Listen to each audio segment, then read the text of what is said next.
عزیز طلباء،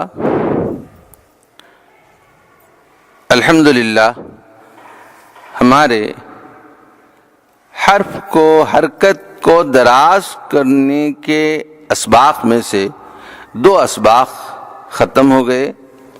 پہلا سبق زبر کی حرکت کو دراز کرنا ہے تو الف لگایا جاتا ہے، پیش کی حرکت کو دراز یعنی لمبا کر کے پڑھنا ہے تو جزم والا واو لگایا جاتا ہے۔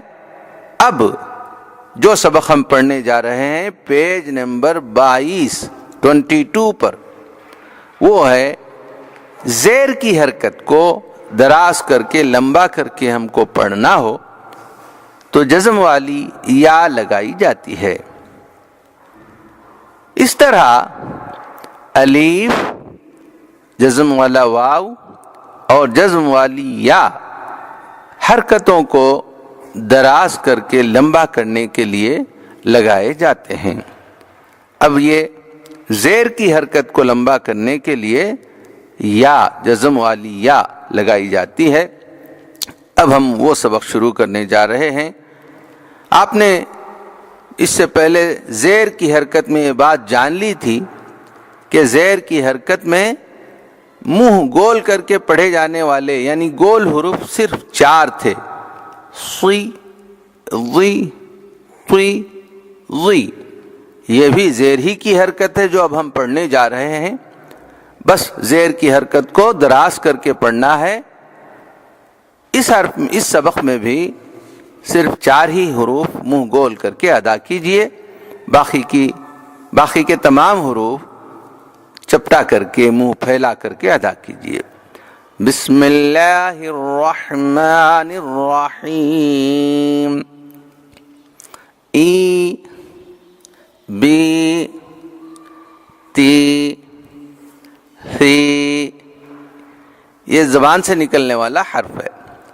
آگے سنیے، جی، حی، یہ حرف حلق سے نکلتا ہے۔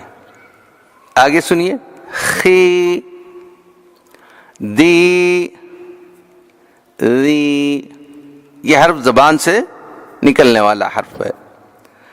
ری، زی، سی، شی، صی،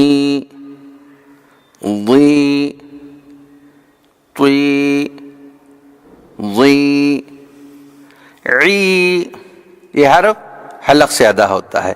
عی، غی، فی، قی، کی، لی، می، نی، وی، ہی، ای، ای۔ اب جو ہم نے سبق پڑھا ہے اسی کی مشق آگے آ رہی ہے، غور سے سنیے۔ ای، بی،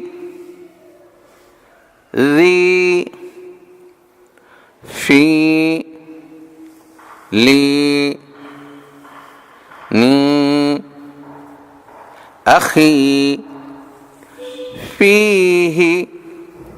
یہاں دیکھیے، فے کو جو یا لگی ہوئی ہے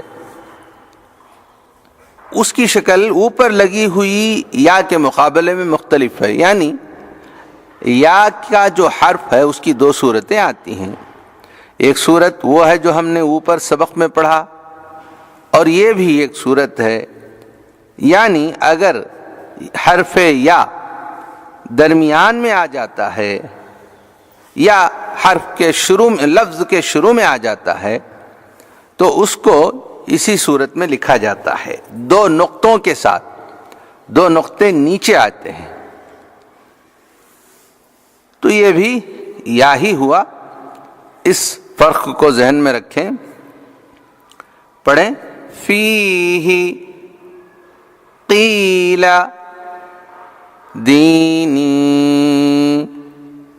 ادنی نری یریک یزید یرید نريد يميت يطير تثير نزيد أجيب أصيب أعيد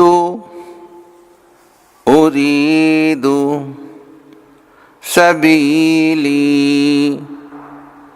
بنينا بنيه أخيه يوحي نوحي يوصي